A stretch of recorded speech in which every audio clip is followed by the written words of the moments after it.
Hello રોકાણકાર મિત્રો, આજના વિડીયોમાં દરેકનું સ્વાગત છે. આજના વિડીયોને શરૂ કરીએ પહેલાં ડિસ્ક્લેમર જોઈ લેવું. આજે જે આપણે વાત કરવાની છે એક એન્જિનિયરિંગની સરસ મજાની કંપની કે જેનો ગ્રોથ દર વર્ષે ખૂબ સારો છે.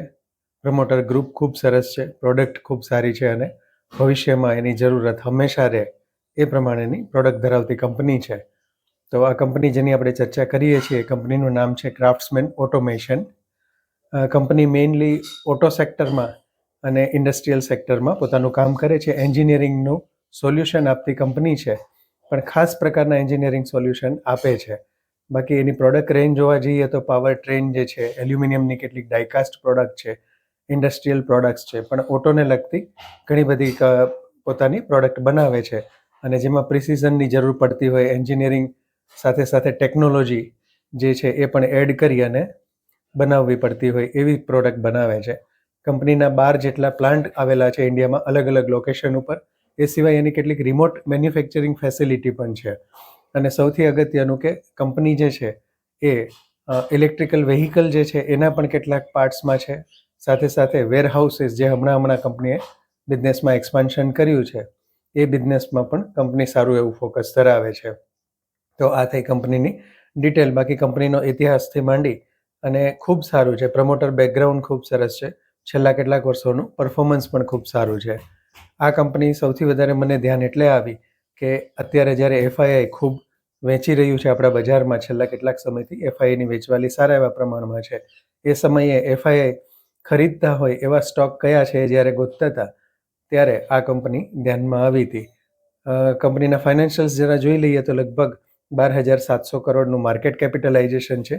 5,370-80ની આજુબાજુમાં છેલ્લો ભાવ બંધ આવેલો છે. કંપનીએ હાઈ જે છે 7,121નો બનાવેલો છે, એટલે હાઈથી ઘણી કરેક્ટ થયેલી કંપની છે. અને લો લગભગ 350ની આજુબાજુનો છે. કંપનીનો પી જે છે 51નો છે. પણ આ રીતની કંપની કે જેમાં પબ્લિકનું હોલ્ડિંગ પ્રમાણમાં ઓછું હોય એ કંપની મોસ્ટલી હાઈ પીથી જ ટ્રેડ કરતી હોય છે. બુક વેલ્યુ 1167 જેવી છે. રિટર્ન ઓફ કેપિટલ એમ્પ્લોયડ 20% અને જે કહેવાય એ પણ 19-20%, બંને સરખા જેવું છે. એટલે કંપની એનું દેવું જે છે પ્રમાણમાં ખૂબ ઓછું હશે અથવા તો બહુ પ્રોફેશનલી મેનેજ કરતી છે. ઓપરેટિંગ પ્રોફિટ માર્જિન જે છે એ કંપનીનો પહેલાં લગભગ 22-24% રહેતો હતો, પછીથી થોડો ઘટીને 17-18%ની રેન્જમાં સરેરાશ આવે છે, કે જે પણ સારો કહી શકાય. અને આવનારા સમયની જે પ્રોફિટેબિલિટી છે એ બાબતે કંપની ઓપરેટિંગ પ્રોફિટ માર્જિન વધે એના માટે આશાવાદી છે. કંપનીની ઇક્વિટી 12 કરોડ છે, એની સામે રિઝર્વ જે છે 2772 કરોડનો છે. સામે થોડું ઘણું બોરોઈંગ્સ અને લાયબિલિટીઝ પણ કંપનીની આવેલી છે. ખાસ સૌથી અગત્યની વસ્તુ અને ધ્યાન ખેંચે એવી વસ્તુ જે છે એ છે એફઆઈઆઈની હોલ્ડિંગ. એફઆઈઆઈએ છેલ્લા 5-6 ક્વાર્ટર્સમાં જોવા જઈએ તો લગભગ પોતાનો હિસ્સો 12% ઉપર હતો, એનાથી વધારી અને લગભગ 16.50% જેવો કર્યો છે. અને ડીઆઈઆઈનો હિસ્સો કે જે લગભગ 17%-16%ની આજુબાજુ રહેતો હતો, એમાંથી વધારીને 21% કર્યો છે. અને બંનેમાં એફઆઈઆઈ અને ડીઆઈમાં સારા નામ છે, સારા હાઉસીસ છે કે જેમણે પોતાનો હિસ્સો વધાર્યો છે અને પબ્લિકનો હિસ્સો ઘટ્યો છે. અત્યારે બજાર કરેક્શન મૂડમાં છે. આજે મંગળવારના દિવસે, આજે વર્ષનો છેલ્લો દિવસ છે, ત્યારે લગભગ વિશ્વના ઘણા બધા માર્કેટ્સ બંધ છે. આપણું માર્કેટ ચાલુ છે, પણ આજે પણ કરેક્શનથી ખુલશે. કારણ કે ગિફ્ટ નિફ્ટી થોડું માઇનસમાં બતાવે છે, લગભગ 140 પોઈન્ટ જેવું, પણ કદાચ માઇનસમાં જઈ અને ફરીથી થોડું ઘણું ઉપર આવશે એવી શક્યતા દેખાય છે. બાકી આમ વધારે કામકાજ એટલા બધા કંઈ ખાસ વધારો ઘટાડો જોવા મળશે નહીં જ્યાં સુધી આ રજાઓ પતે નહીં ત્યાં સુધી.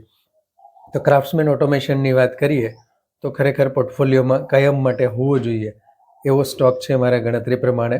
બાકી પછી દરેક પોતપોતાના રિસ્કને જાણી અને પોતાની કેપિટલ એલોકેશન જોઈ અને એનો નિર્ણય કરવો જોઈએ. તો આ વિડીયો કેવો લાગ્યો મિત્રો, ખાસ તમારી કોમેન્ટ્સ લખશો. બીજા પણ કોઈ સ્ટોક્સ વિશેની ચર્ચા કરશો તો આપણે ખૂબ વાતચીત જે કહેવાય લાઈવ બનશે અને તમારું પાર્ટિસિપેશન વધે તો મને પણ પોતાને એટલી મજા આવશે. દરેક મિત્રો સુધી આ વિડીયોને શેર કરો, સબસ્ક્રાઈબ કરો અને લાઈક કરવા માટે દરેકને અપીલ છે. જય હિન્દ.